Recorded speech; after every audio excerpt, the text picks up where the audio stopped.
Hello guys, welcome back to English Tech Gyan. कैसे हैं आप? उम्मीद करता हूं कि आप बढ़िया होंगे, अच्छे से होंगे।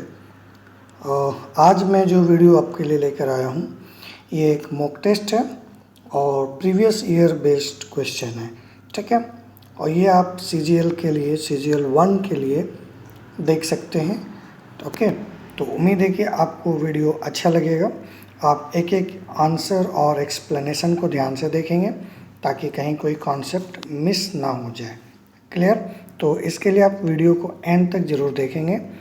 और वीडियो शुरू करने से पहले आपसे गुजारिश है कि आप एक बार चैनल को सब्सक्राइब कर लें और वीडियो अच्छा लगे तो एंड में लाइक, शेयर एंड कमेंट करके बता सकते हैं, ठीक है।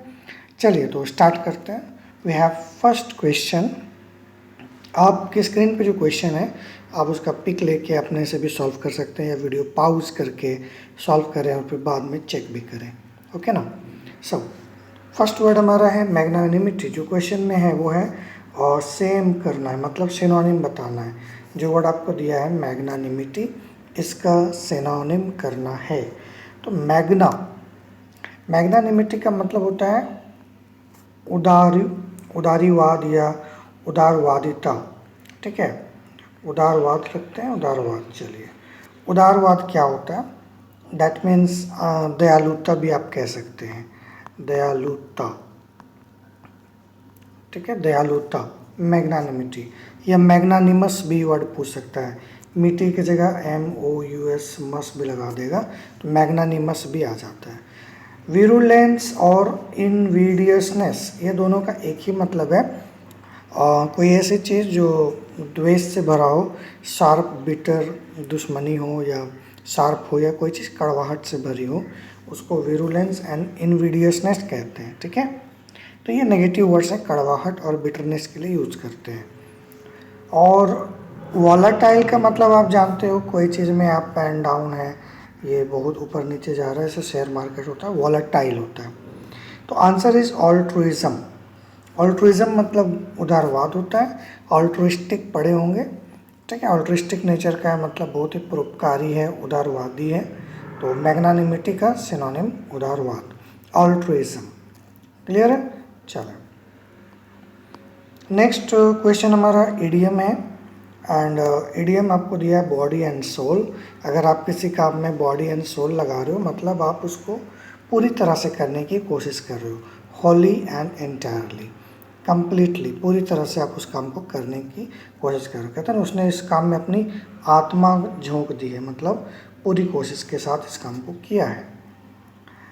Next we have passive, okay. चलिए, पैसिव करना है तो दिया गया वाक्य हमारे पास क्या है? रवि गेव। तो रवि क्या है? गेव क्या है? V2 है। तो V2 के लिए क्या लगता है? वाजवर लगता है। तो जिस ऑप्शन में वाजवर नहीं है वो हटा दीजिएगा, ठीक है। चलिए, तो ये 3 में वाजवर नहीं है तो ये ख़त्म हो गए। जिसमें वाजवर आ रहा हो वो आंसर होगा। मैं कैसे बनाया इतना जल्दी, और आप सोचोगे आंसर, वो तो खैर है ही, लेकिन साथ ही साथ ये मेरा ट्रिक भी है। अगर आपको जानना है तो मेरे नरेशन के वीडियोस को चेक कर लीजिए, जो प्लेलिस्ट में आपको मिल जाएगा। उसके बाद आप भी ऐसे ही देखते बना देंगे, पता चल जाएगा कि क्या देखने से आंसर आ जाएगा। चलिए, next question. Next we have quandary. Quandary का पूछा गया है सिनोनिम। देखिए, क्वांड्रे जो वर्ड है इसका मतलब उलझन या कन्फ्यूज़न होता है। ये वर्ड छोड़ दीजिए, इसमें कोई काम का नहीं है, ये ऐसे ही टाइप हो गया। तो क्वांड्रे मतलब उलझन या कन्फ्यूज़न। इम्पास इसका आंसर है, इसका मतलब भी उलझन, कन्फ्यूज़न होता है। क्लिंच कहते हैं कोई चीज़ को पा लेना, प्राप्त कर लेना। क्लिक कहते हैं वेरी नैरो पीपल का ग्रुप हो, कम लोगों का एक समूह होता है, उसको क्लिक कहते हैं। ग्रुप या बंच वगैरह कह सकते हो। ब्रीज तो ठंडी हवा को कहते हैं, ठीक है। चलो, तो आंसर इज इम्पास, मतलब उलझन, परेशानी। उसके बाद कह रहा है कि एक ऐसा सेंटेंस ढूंढिए जिसमें कोई स्पेलिंग एरर ना हो, ठीक है। देखिए, रिमाइंड का स्पेलिंग 1 में गलत है, 2 में भी गलत है, तीसरा में तो सही है, मगर यहाँ वंस का स्पेलिंग गलत है। तो ऐसा ऑप्शन जिसमें कोई स्पेलिंग गलती ना हो वो है 4। रिमाइंड भी ठीक है और वंस भी ठीक है, कि वो तुमने मुझे और किसी की याद दिला दी जिसको मैं जानता था। नेक्स्ट अगला वर्ड आपका है, चलो वन वर्ड दिया हुआ, one word for many, one word substitution. इसके भी मैंने कई वीडियोस बनाए हैं, आप प्लेलिस्ट में चेक कीजिए, मेरा वो कैप का प्लेलिस्ट आप देखिए, उसमें करीबन 125 वो वीडियोस हैं। और एक तो ऐसा है जिसमें A to Z वर्ड का मैंने A to Z मतलब alphabetically A to Z word का कंप्लीट सेशन कराया है 100 वीडियोस में, तो वो एक बार आप जरूर चेक कर लीजिएगा, ठीक है। Okay guys, move on to the next question. One who has persistent neurotic impulse to steal. चलिए, कह रहे हैं कि एक ऐसा व्यक्ति जिसको एक ऐसी परेशानी है, न्यूरोटिक प्रॉब्लम है कि वो चीज़ों को चुराता है, एक्चुअली वो चोर नहीं होता, ठीक है। तो उसकी एक टेंडेंसी हो जाती है कि वो चीज़ों को उठाने लगता है, उसको बोलते हैं क्लेप्टोमेनियक, ठीक है। एक तरह की बीमारी है क्लेप्टोमेनिया। इसमें सामने पड़ी हुई चीज़ उठा के आप अपने पास रख लोगे, दैट मीन्स कि आपको उठाने की एक अंदर से ख्वाहिश होती है, बट आप इसको चोर नहीं कह सकते हैं। कांसर कहते हैं व्यक्ति, ऐसे व्यक्ति को जो किसी भी चीज़ को अच्छे से परख सकता है, परीक्षक कह सकते हैं, गुणज्ञ कह सकते हैं, ठीक है। कोई भी आर्ट फॉर्म हो उसमें वो माहिर है, actually he is expert in any subject and he can observe minutely, ठीक है। तो ये कॉन्सर कहलाता है। हिपोक्रेट मतलब जो बोलता कुछ है करता कुछ है, उसको हिपोक्रेट कहते हैं, बहुरूपिया कह सकते हो। आइकोनोक्लास्ट होता है जो पुरानी विचारधाराओं को तोड़ता है, one who breaks the old myth, ठीक है, पुराने कॉन्सेप्ट को ब्रेक करता है। नेक्स्ट है फ्रस्ट्रेट। फ्रस्ट्रेट का ऑपोजिट पूछा। फ्रस्ट्रेट का मतलब हम जानते हैं सरकमवेंट। सरकमवेंट का मतलब होता है किसी चीज़ में रुकावट पैदा करना, उसको डिसीव करना, ठीक है, डिसीव, डिसेप्शन, डिल्यूड। और इर का मतलब गुस्सा दिलाना, फिटर मतलब बेड़ी होता है ना, लोहे की जो बेड़ियाँ होती हैं, ये आपका फिटर हो गया। एंड फॉस्टर मतलब पालना, तो गुस्सा को पालना या फ्रस्ट्रेट करना। फ्रस्ट्रेट मतलब परेशान होना, और बाकी तो जाएगा नहीं क्योंकि सेंस कहीं से आ नहीं रहा, तो बचा फॉस्टर, ठीक है। तो फॉस्टर होगा जो कि इसका पालना मीनिंग होता है, किसी चीज़ को पालना, तो गुस्सा ही है तो उसको पालना। नेक्स्ट है choose the word means same as. Okay, चलो सेम एज पूछा है फिर से। अपोलोजेटिक। अब स्टैगनेंट का मतलब क्या होता है, जो चीज़ स्थिर है वो स्टैगनेंट होता है ना। चलो ये तो हम जानते हैं, स्टैगनेंट स्थिर। डिराइजिव मतलब उपहासपूर्ण, मजाकिया, ऐसी कोई चीज़ जो बकवास हो, मजाक से बड़ा, डिराइजन से बनता है। सॉलिड हम जानते हैं, कॉन्ट्राइट को ले सकते हैं इसका, ठीक है। कॉन्ट्राइट मतलब उलझन, मनोव्यथा, बोरिंग भी कहते हैं। एंड अपोलोजेटिक भी वैसे ही कुछ है, तो नेगेटिव सेंस में आ रहा, माफ़ी मांगना या परेशानी वाले मूड में होना। No error, finding no error. चलो ठीक है, कॉमन एरर का क्वेश्चन है। Okay, let's do this. तो we have recent discoveries have risen. यहाँ देखिए हैव राइजन, राइज का भीतरी राइजन नहीं, रेज्ड होता है ना, राइज का भीतरी रेज्ड होगा, सिंपल। तो ये पहला पार्ट में राइजन का जगह रेज्ड होगा, rise raised. Fill in the blank, okay, खाली स्थान को भरना है, और इसको भरने के लिए हमारे पास ऑप्शन है माई फीट डोंट। तो ग्राउंड को फिट क्या नहीं करता, टच नहीं करता, ये तो टच ले लेगा। स्लैब तो कहते हैं कोई भी पत्थर या लकड़ी का जो एक टीला होता है, ठीक है, उसको स्लैब कहते हैं। देखा होगा, सीमेंटेड होता है, स्क्वायर में या रेक्टेंगुलर शेप में बनता है। डील जानते हो, प्योरीफाई जानते हो, शुद्ध करना, तो टच होगा। फीट क्या है आपका, ग्राउंड को टच नहीं करता। नेक्स्ट अगेन एक फिलर है, एंड दिस टाइम ओके, थोड़ा सा इसको उधर कर लें। Not suddenly, okay, however even after independence in 1947, कह रहा है कि इंडिपेंडेंस के बाद ब्रिटिश एक्सपेट्रिएट किया। एक्सपेट्रिएट मतलब होता है निकाल देना, एग्जाइल करना या फिर बैनिश भी बोलते हैं। फर्म्स को, कंपनीज को, did not suddenly did not suddenly what from India, India से क्या नहीं किया, डाइवेस्ट, डाइवेस्ट यानी आज़ादी के बाद जो अचानक अपनी कंपनी को यहाँ से नहीं हटाया, टाइम लिया, ठीक है, धीरे धीरे किया। तो डाइवेस्ट का मतलब वो, ठीक है, एक इन्वेस्ट वर्ड होता है हम जानते हैं, तो इन्वेस्ट मतलब पैसा डालना, तो डाइवेस्ट मतलब वहाँ से निकालना। तो डाइवेस्ट को हम वंचित करना भी बोल सकते हैं, डिप्राइव भी, ठीक है। तो इसने धीरे धीरे अपने फॉर्म्स को क्या किया, सडनली डाइवेस्ट नहीं किया, एक्सपेट्रिएट किया, बट धीरे धीरे। चलिए, तो और कॉन्सिक्रेट क्या होता है, कॉन्सिक्रेट मतलब होता है आरोपण करना किसी चीज़ को, रिवरेंट इज्जत देना। सीक्रेट से याद कीजिएगा, SACRED, secret, consecrate. Disallow करना, अलाउ को डिस कर दिया, नेगेटिव कर दिया। क्लोज आप जानते हो, ठीक है, तो डाइवेस्ट करना आंसर होगा। चलिए, PQRA से अरेंज कर लीजिए माय फेवरेट। तो इसका आपको बिगिनिंग सेंटेंस ढूंढना।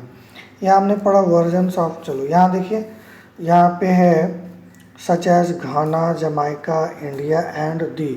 तो दी के बाद एक और कंट्री आया, क्योंकि यहाँ पे कंट्रीज़ के नाम आ रहे हैं ना, तो एक और कंट्री कहाँ है, फिलीपींस। याद रखिएगा, फिलीपींस में दी लगता है, ठीक है, ये इन्फॉर्मेशन आप याद रखिएगा। यानी S से शुरू होगा, और S से मतलब सॉरी Q के बाद S आएगा। तो Q से तो हमने शुरू कर ही दिया, क्योंकि ये वाला हम लाइन ले रहे हैं, तो Q के बाद S मतलब सेकेंड वाला, ठीक है। Former colonies such as Ghana, Jamaica, India and the Philippines active the basic welfare services grew out of modified what, in for modified versions. तो ये मॉडिफाई के साथ वर्जन को हम पेयर कर सकते हैं। मॉडिफाइड वर्जन, कोई वर्जन होता है उसको मॉडिफाई करते हैं, सुधारते हैं, इम्प्रूव करते हैं। तो हम यहाँ SP का एक जोड़ा बना सकते हैं, और SP का जोड़ा जो कि हमारा सही है, और इसमें नहीं है, इसमें नहीं है, इसमें नहीं है, तो जोड़े बना के भी बनाओगे तो भी आ जाएगा, है ना, और भी कई जोड़े बन जाएंगे। चलिए, तो आंसर हो गया हमारा। देखिए, क्लोज टेस्ट के भी वीडियोज हैं, आप चेक कर सकते हैं।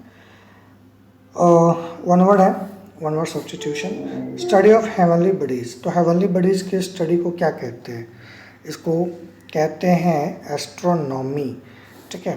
देखिए, एस्टर रूट वर्ड, एस्टर मतलब स्टार होता है, तो ये हो गया आपका खगोल विज्ञान।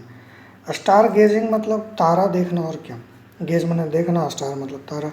एस्ट्रोलॉजी हो गया आपका वो ज्योतिष विज्ञान, इसमें भी स्टार है, तारों का ही अध्ययन करके ज्योतिष विद्या करते हैं ना, ग्रह नक्षत्रों की चाल एंड दिशा। न्यूमरोलॉजी अंक विज्ञान हो गया, नंबर का साइंस। चलो, ठीक है, तो हेवनली बॉडीज के अध्ययन को एस्ट्रोनॉमी कहते हैं, खगोल विज्ञान कहते हैं। फिर आपका PQRS आ रहा है, इसमें आपको एक क्लू दे दिया है। क्लाइमेट चेंज इज क्या, इसके बाद ऑब्जेक्ट होगा। A broad topic, climate change एक ब्रॉड टॉपिक है। अब ये तो नहीं होगा climate change is climate, climate change is with, climate change is fossil fuels, नहीं, एक ब्रॉड टॉपिक है जिसमें पीरियोडिक अल्टरनेशंस इन अर्थ। तो हमने आंसर किसको लिया पहले, क्यू को लिया, क्यू से एक ही स्टार्ट हो रहा है, तो ये हो गया, ठीक है।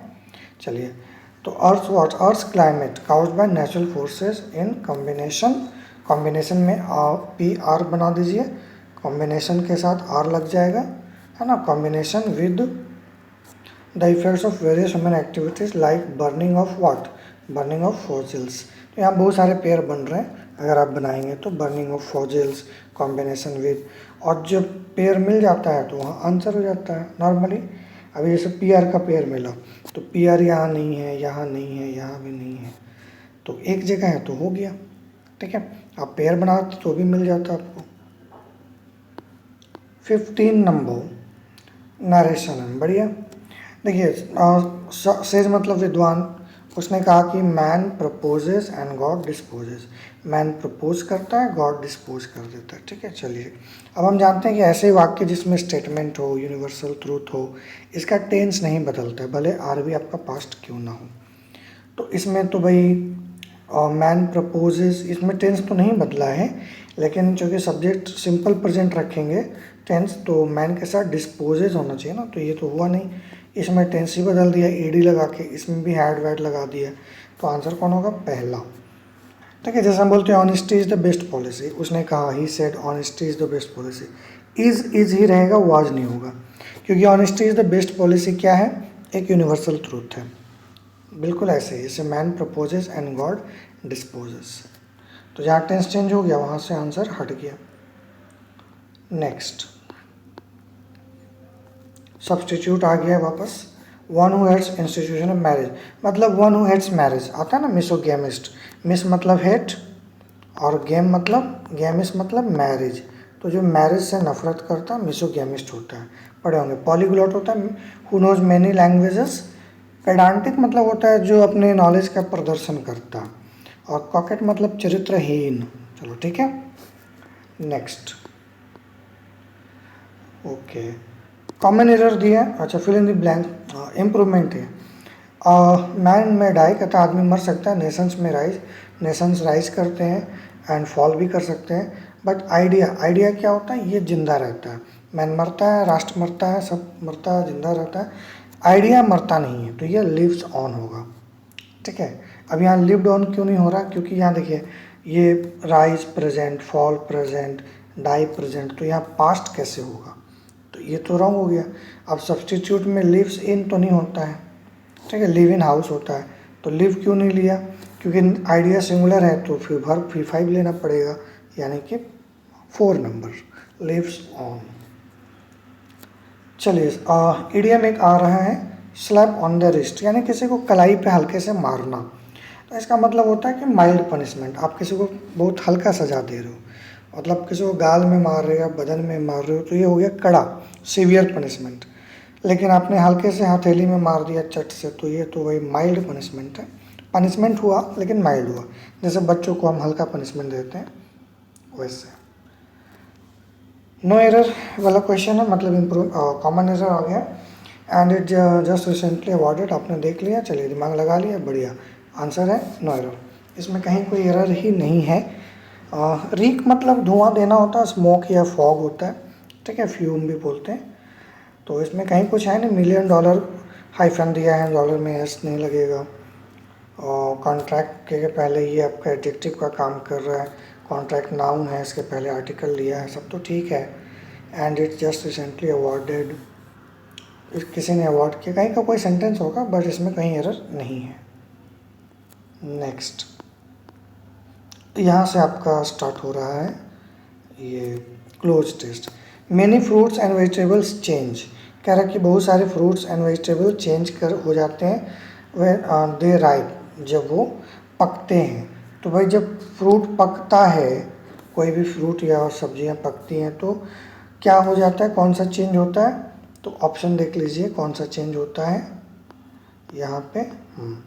क्या चेंज होता है भाई, तो उनका जब सब्जियां पकती हैं, फ्रूट पकते हैं, तो उनका कलर चेंज हो जाता है, ये है ना, हाँ, कलर चेंज हो जाता है, ठीक है। नंबर 1 में कलर, सब्जियां कपड़ा तो नहीं पहनती है, साइज़ नहीं चेंज होता है, कलर चेंज होता है। फिर आगे के सेंटेंस में आप पढ़ेंगे, फॉर एग्जाम्पल टमाटोज, तो कौन कौन से हैं जिनका कलर चेंज होता है, टमाटो का, स्ट्रॉबेरी का, एंड रेड बेल पेपर्स का। All change from green to red, green से लाल हो जाते हैं, ठीक है। स्ट्रॉबेरी भी पहले ग्रीन होता है, लीची आपने देखा होगा, वो भी पहले ग्रीन फिर लाल हो जाता है। Colour is just one way along with size, texture and smell that you can tell if fruit. तो कलर देख के आप बता देता है कि फ्रूट और वेजिटेबल क्या पका हुआ है, एंड क्या है वो हार्वेस्ट करने के लिए, कटाई करने के लिए वो क्या हो जाता है। अब यहाँ पे ऑप्शन देखिए, है ना, तो कटाई करने के लिए वो क्या हो जाता है, वो हो जाता है रेडी, है ना, कटाई करने के लिए रेडी हो जाता है कि पक गया, तो उसकी कटाई अब की जा सकती है। स्टेडी मतलब स्थिर, ट्रेपिड मतलब डरा हुआ या डराना, सॉबर मतलब सिंपल सभ्य, जो कि आंसर होंगे नहीं, तो रेडी टू हार्वेस्ट। उसके बाद अब थोड़ा दिक्कत तो हो रही है मुझे भी, क्योंकि मोबाइल में क्लोज टेस्ट बनाना मतलब मुश्किल काम है। तो यहाँ हमने क्या भरा, रेडी भर दिया, ठीक है। और यहाँ हमने भर दिया कलर चेंज हो जाता है, ओके। अब कह रहा है कटाई हो गई, और इटन या खाने के लिए, पकाने कटाई के लिए तैयार है। इमेजिन अ फैक्ट्री, कह रहे इमेजिन करो वो फैक्ट्री जो स्ट्रॉबेरी को प्लास्टिक में या कंटेनर में, तो स्ट्रॉबेरी को प्लास्टिक और कंटेनर में क्या किया जाएगा भाई, आप ही बोलो, तो उसको क्या किया जाएगा, पैक किया जाता है ना, पैक किया जाता है ना, टू बी टू पैक्ड, ठीक है, वहाँ पे पैक था। ब्रेक, टेप और हॉल्ट नहीं। ब्रेक तो जानते हैं तोड़ना, टेप मतलब टेप लगाना, कोई पतली पट्टी बांधना, और हॉल्ट मतलब रोकना।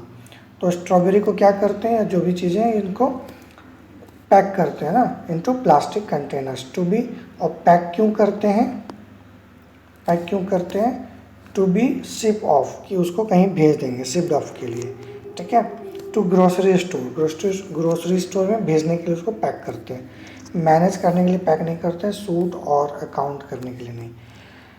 ओके, तो कंट्री में जो भी ग्रोसरी स्टोर्स हैं वहाँ उनको भेजते हैं पैकिंग के बाद। और कह रहे it might be useful to have a machine that automatically, और ये भी यूजफुल होगा कि एक ऐसी मशीन हो जो ऑटोमेटिकली क्या करे, एनी ग्रीन स्ट्रॉबेरी को, जो अभी कच्चा है, ग्रीन है मतलब पका नहीं है, उसको क्या करने के लिए मशीन चाहिए, तो देख लेते हैं उसको क्या करने के लिए मशीन चाहिए, रिजेक्ट करने के लिए, है ना। ऑटोमेटिकली क्या कर दे, उसको रिजेक्ट कर दे, किसको, जो ग्रीन वेजिटेबल है, और लाल को चुन ले और ग्रीन को निकाल दे, ठीक है। चलिए, तो फ्रेंड्स यहीं तक था 25 क्वेश्चन, ये आपके CGL की तैयारी के लिए था। वेरी वेरी इंपॉर्टेंट क्वेश्चन है, प्रीवियस ईयर क्वेश्चन है, बट आपने से बहुत कुछ लर्न किया होगा। एक्सपीरियंस काउंट, ओके, तो एक्सपीरियंसेस जो होते हैं वो काउंट होते हैं, यानी उसकी वैल्यू होती है। तो याद रखिए इस बात को, और हमेशा प्रीवियस ईयर्स क्वेश्चन को सॉल्व कीजिए।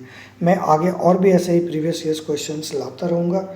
जो लोग कर चुके हैं, बना चुके हैं, बढ़िया, जो नए बच्चे जुड़ रहे हैं वो ज़रूर देखें। चलिए, तो मिलते हैं नेक्स्ट वीडियो में। Thank you.